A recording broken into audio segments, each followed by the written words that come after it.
Hello students, my name is Vijay Bhardwaj and today we will discuss your next chapter, My Childhood, which is taken from your book. इस chapter में हम देखेंगे जो APJ Abdul कलाम हैं उनकी life के बारे में. We all knows APJ Abdul Kalam one of the great scientist and prime minister of India in recent days. So without wasting any time, let's get started. Your next chapter, My Childhood. My Childhood. First of all, we will discuss its explanation, and after that we will discuss its further exercise in which we include important question answer, word meaning, etc. You can think of any scientist who have also been statesman. सबसे पहले लिखा हुआ है कि आपने शायद ही कोई ऐसा देखा होगा साइंटिस्ट जो पहले जो कौन सा काम करता था, स्टेट्समैन का काम भी करता था. इट मींस जो है जिन्होंने बहुत ज़्यादा मेहनत की हुई थी उनके बारे में लिखा हुआ है.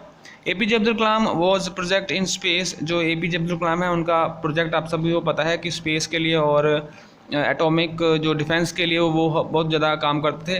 Nuclear technology guided in India into 21st century. ये जो न्यूक्लियर टेक्नोलॉजी है ये जो है इंडिया में एस्टैब्लिश की गई थी APJ अब्दुल कलाम के द्वारा. Became our 11th president in 2002. और 2002 में जो हमारे 11वें प्रेसिडेंट जो है राष्ट्रपति बने थे, जैसे आप सभी को पता है. In his autobiography wings of fire he speaks of his childhood. तो ये जो क्या है, ये इनकी एक ऑटोबायोग्राफी है, उसके बारे में यहाँ पर बताते हैं.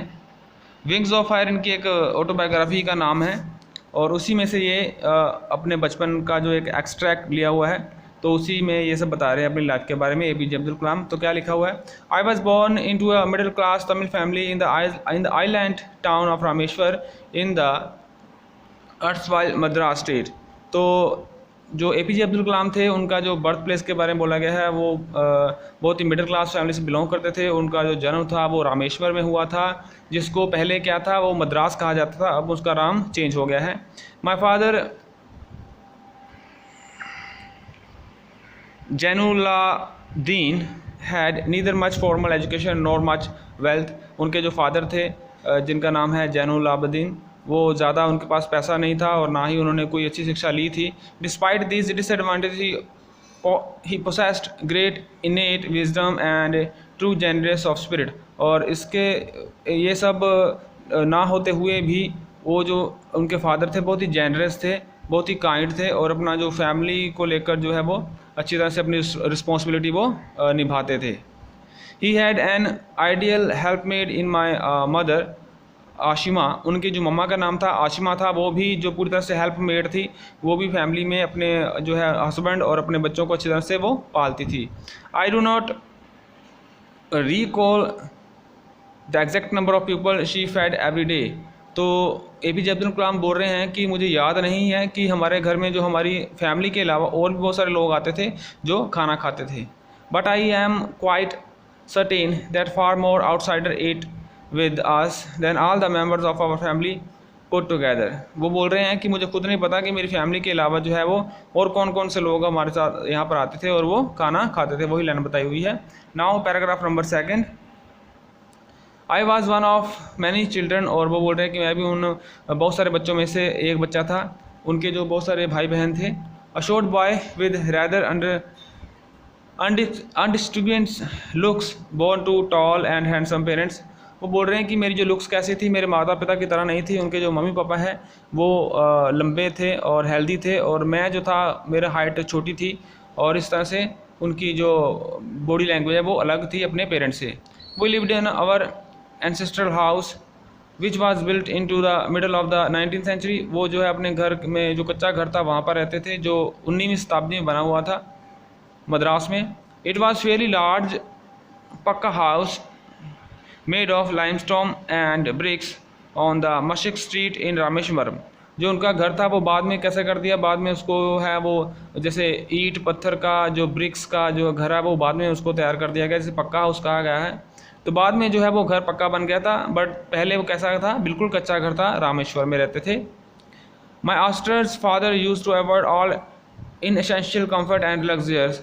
उनके जो फादर थे वो किसी भी तरह का फजूल खर्चा बिल्कुल नहीं करते थे, और जो महंगी चीज़ें होती हैं, जो शान शौकत होती है, वो बिल्कुल भी उसको शो ऑफ नहीं करते थे। However all necessities were provided for in term of food, medicine और क्लॉथ। और इसके अलावा जो है हमें घर में हर तरह की जो सहूलतें मिलती थी, खाना, कपड़े, मेडिसिन, दवाइयाँ वगैरह जो है वो सब हमें हमारे फादर जो है वो प्रोवाइड करवाते थे, बट वो जो फजूल खर्चा है वो बिल्कुल नहीं करते थे। In fact, I would say my was a very secure childhood, both materially and emotionally। और यहाँ पर बोल रहे हैं APJ अब्दुल कलाम बता रहे हैं अपनी बायोग्राफी में कि हमारा जो चाइल्डहुड था वो बिल्कुल ही इमोशनली और मटेरियली बहुत ही अच्छा था। ना तो हमें कभी खाने पीने कपड़े की कमी हुई और ना ही हमें कभी प्यार की कमी हुई। The second world war broke out in 1939 when I was 8 year old. तो यहाँ पर APJ अब्दुल कलाम बोल रहे हैं कि मैं 8 साल का था जब सेकेंड वर्ल्ड वार शुरू हो गई 1939 में। For reason I have never been able to understand a sudden demand for tamarind seed erupted in the market. तो जब वर्ल्ड वार शुरू हुई तो ये जो इमली के बीन, टैमरिन शीड्स क्या होते हैं, इमली, ये जो एक फ्रूट होता है, और इमली के बीज की जो डिमांड है वो बहुत ज़्यादा बढ़ गई जब सेकंड वर्ल्ड वार हुआ। तो APJ अब्दुल कलाम क्या करते थे, I used to collect the seeds and sell them to provision shop on Mosque Street. तो वो क्या करते थे, वो जितने भी इमली के बीज होते थे वो इकट्ठा करते थे और उसको जो है वो मशक, एक गली है मशक स्ट्रीट में जाकर वो उसको एक दुकानदार को बेच देते थे। A day collection would fetch me the princely sum of 1 anna. और ये जब ये सब काम करते थे इमली बेचने का, और इमली बेचने के बाद उनको जो है वो 1 आना मिलता था। 1 आना क्या है कि 1 आना एक हमारी पुरानी करेंसी है जो इंडिया में पहले चलती थी। My brother in law Jalaluddin वो tell me stories about the war. जो ब्रदर इन लॉ थे, जो उनके जो ब्रदर इन लॉ थे जलालुद्दीन, वो उनको बताते थे उस समय जो वार की जो कहानियाँ होती थी, लड़ाई की जो कहानियाँ होती थी, उसके बारे में वो बताते थे। which I would later attempt to trace in the headlines in दीनामनी। यहाँ पर दीनामनी क्या है, दीनामनी एक न्यूज़पेपर है जो उस समय चलता था। तो वो बोल रहे हैं कि जो मेरे ब्रदर इन लॉ था वो मुझे लड़ाई की कहानियाँ बताते थे, और वही कहानियाँ जो अपने न्यूज़पेपर में बाद में वो ढूंढता था। Our area being isolated was completely unaffected by the war. जो एरिया है हमारा आइसोलेट कर दिया गया था। आइसोलेट क्या होता है कि जैसे कटा एकदम से अकेला कर देना, उसको आइसोलेट कहते हैं। तो जब लड़ाई हुई थी तो वो उनका जो घर था, उनका जो एरिया था, पूरा आइसोलेट कर दिया गया था। But soon India was forced to join the allied forces and something like a state of emergency was declare. Allied forces कौन सी होती हैं? एलिट फोर्स में अमेरिका और UK और ये सब फोर्स होती हैं जो मिक्स दोनों मिलकर जो है वो लड़ाई करती हैं। और इन्हीं फोर्सेस में इंडिया भी शामिल हुआ था जब सेकंड वर्ल्ड वार हुआ था। तो क्या हुआ था, but soon India was forced to join the allied force. तो इंडिया ने भी इन एलिट फोर्स को ज्वाइन किया वर्ल्ड वार के लिए। And something like state of emergency was declare. और तब जो क्या है आपातकालीन की जो है वो घोषणा कर दी गई थी, एमरजेंसी की घोषणा कर दी गई थी।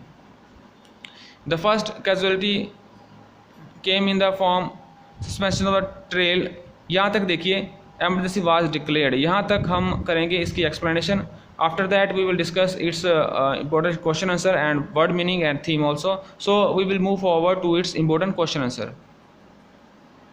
You can see first page 68 NCERT। यहाँ पर देखिए, यहाँ पर ये जो NCERT पेज 68 है इसको मैंने मार्क किया हुआ है, और यही आज के लिए वर्ड मीनिंग आपने अपनी नोटबुक के ऊपर लिखने हैं।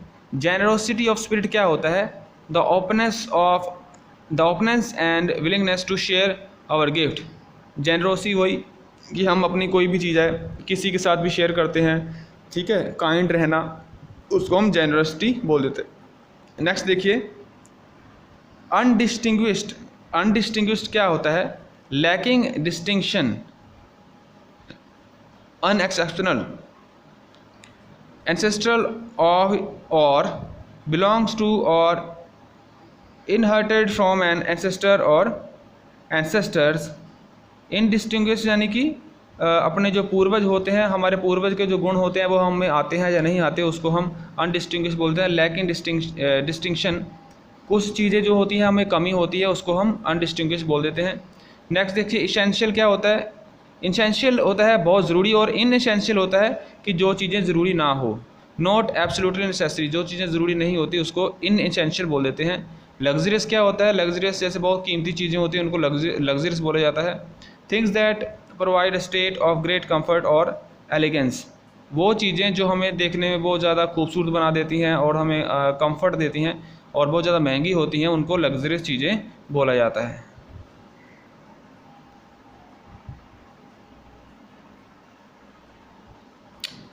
Your next question, what do you think Dinamani is the name of? Give reason for your answer। तो यहाँ पर दीनामणि के बारे में बताना है कि दीनामणि क्या है। Kalam refers to his brother in law Jalaluddin. यहाँ पर जो कलाम थे APJ अब्दुल कलाम है, वो अपने जो है जो ब्रदर इन लॉ है जलालुद्दीन, उनके बारे में बता रहे हैं। Who was a newspaper distributor, वो अखबार बेचने का काम करते थे। He used to tell him stories about the world war, headlines of which Kalam से he used to search in Dinamani. उनके जो ब्रदर इन लॉ थे वो अखबार बेचने का काम करते थे, और वो हमेशा ही जो APJ अब्दुल कलाम है उनको जो है वो लड़ाई की जो कहानियाँ होती हैं, वर्ल्ड वार की जो कहानियाँ होती हैं वो उनको बताते थे, और APJ अब्दुल कलाम उन्हीं कहानियों को उस दीनामणि न्यूज़पेपर में फाइंड आउट करते थे, ढूंढते थे। Dinamani is the name of daily newspaper in the Tamil language. Dinamani क्या है, एक न्यूज़पेपर है जो तमिल लैंग्वेज में उसका नाम रखा जाता है। क्या रखा हुआ है, Dinamani. Your next question, question number 4, how did Abdul earn his first wages. जो APJ अब्दुल कलाम है उन्होंने अपनी पहली कमाई कैसे कमाई थी। Kalam helped his brother in law with his paper distribution. वो जो APJ अब्दुल कलाम थे वो अपने भाई, अपना जो ब्रदर इन लॉ है उनके साथ जो है वो काम भी करते थे, न्यूज़पेपर बेचने का काम भी करते थे, बांटने का काम करते थे। डिस्ट्रीब्यूशन होता है बांटना। When the trains halt at the Rameswaram was suspended, जब जो ट्रेन आती थी रामेश्वर स्टेशन के ऊपर, वहाँ पर भी वो काम करते थे। He had to catch the bundles as they were thrown out the running train. जैसे ही वो बंडल्स हैं वो ट्रेन से बाहर फेंके जाते थे तो वो उसको उठा लेते थे। This was how he earn his first wage. इस तरह से जो है वो अपनी पहली उन्होंने कमाई थी। नेक्स्ट क्वेश्चन देखिए, had he earn money before that in what way. इससे पहले उन्होंने कुछ काम किया था और उन्होंने कैसे कमाई की थी। व्हेन ही वाज, आंसर में देखिए, when he was around 8 year of age, जब वो 8 साल के थे। There was a sudden demand of turmeric seeds, जो वही मैंने बताया आपको, जो इमली के बीज होते हैं उनकी डिमांड बहुत ज़्यादा हो गई थी। He would collect the seeds and sell them in a provision state at Mosque Street. तो वो जो बीज हैं उन बीजों को वो इकट्ठा करते थे और वो साथ में जो एक गली में दुकान थी वहाँ पर जाकर वो बीज तो सारे के सारे बेच आते थे। This was the initial attempt at earning money that fetched him about 1 anna और आना। इस तरह से क्या किया था उन्होंने, इस तरह से जो है वो बेचकर 1 आना, जो मैंने बताया कि इंडियन करेंसी थी पहले, तो 1 आना वो कमाते थे। तो ये आपके क्वेश्चन है। और एक क्वेश्चन और था जो वर्ड मीनिंग के नीचे आई थिंक होगा, वो उसके नोट्स में आपको सेंड कर दूंगा। आज के लिए आपका यही काम है, यही आपके इंपॉर्टेंट वर्ड मीनिंग, आपकी एक्सप्लेनेशन और जो इंपॉर्टेंट क्वेश्चन आंसर है, इनको आपने अपनी नोटबुक के ऊपर नीट एंड क्लीन लिखना है। So we will meet in your next lecture. Till then take care.